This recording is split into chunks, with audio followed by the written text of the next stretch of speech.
Hello everyone, যারা চ্যানেলটিকে দেখছেন প্রত্যেককেই স্বাগত। ইতিমধ্যে আপনারা সকলেই জানেন যে গত 30শে এপ্রিল সকাল 10টা 30 মিনিটে অনারেবল জাস্টিস রাজশেখর মান্থার এজলাসে 2014 টেট নিয়োগ সংক্রান্ত মামলার ফাইনাল হিয়ারিং ছিল। সেই হিয়ারিংয়ে কিছু চাঞ্চল্যকর তথ্য উঠে আসে, যা আপনাদের সামনে তুলে ধরলাম। চলুন দেরি না করে ভিডিওটি শুরু করা যাক। প্রথমে দেখুন, কলকাতা হাইকোর্টের নির্দেশে 2016 সালে এসএসসির প্রায় 26,000 শিক্ষাকর্মীর নিয়োগ বাতিল হয়েছে, যে রায় সুপ্রিম কোর্টে চ্যালেঞ্জ করেছে রাজ্য সরকার ও এসএসসি। এর মধ্যেই প্রবল সংশয় তৈরি হয়েছে। 2014 এর প্রাথমিকের টেটের ভিত্তিতে বিভিন্ন দফায় নিয়োগ পাওয়া 58,000-এর বেশি শিক্ষক শিক্ষিকাদের ভবিষ্যৎ যার উপরে নির্ভর করছে। এরপর গত 30শে এপ্রিল মঙ্গলবার কলকাতা হাইকোর্টের বিচারপতি রাজশেখর মান্থার এজলাসে 2014 এর প্রাথমিকের টেটে বেনিয়ম সংক্রান্ত মামলার শুনানি ছিল।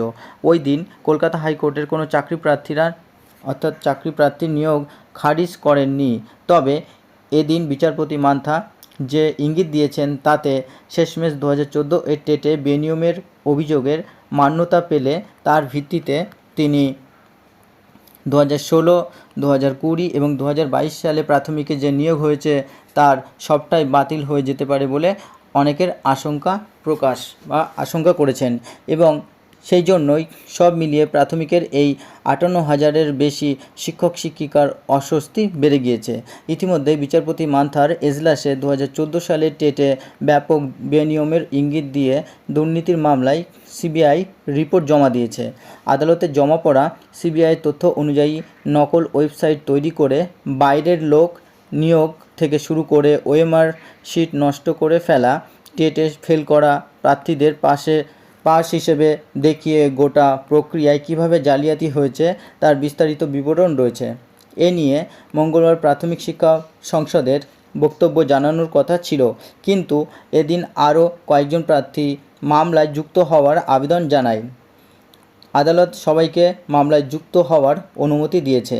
সব পক্ষের বক্তব্য শুনে আদালত নির্দেশ দেবে বলে জানিয়েছেন। আগামী 8 সপ্তাহ পরে মামলার শুনানি। তার আগে সব পক্ষকে হলফনামা দিতে হবে।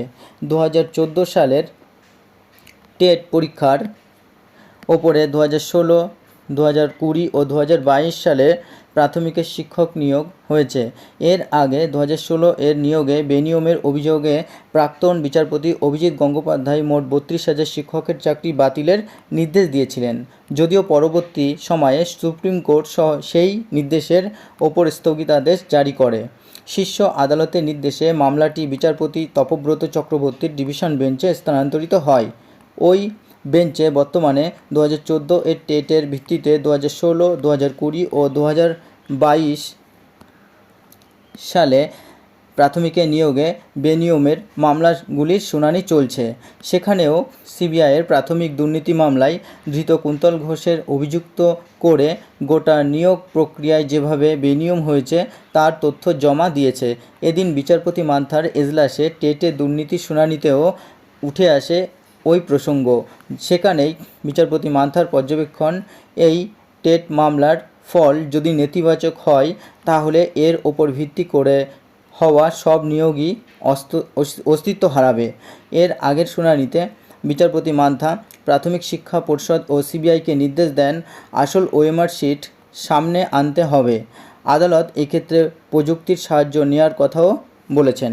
কোনো কারণে আসল ওএমআর শিট না ফিরলে আদালত কড়া হাতেই বিষয়টি বিবেচনা করবে বলে ইঙ্গিত দিয়েছেন। অর্থাৎ এই সমস্ত কিছু পর্যবেক্ষণ করে স্পষ্টভাবে বোঝা যাচ্ছে যে আগামীতে প্রাথমিক যে নিয়োগ, অর্থাৎ 2016 সালে যে 42,949 এবং 20 সালে 13,600 ও 22 সালে 13,800, অর্থাৎ মোট নিয়োগ 58,349, সেটা কিন্তু রীতিমতো অস্বস্তিতেই রয়েছে। তো সামনের শুনানিতে কি হতে চলেছে সেটাই দেখার বিষয়।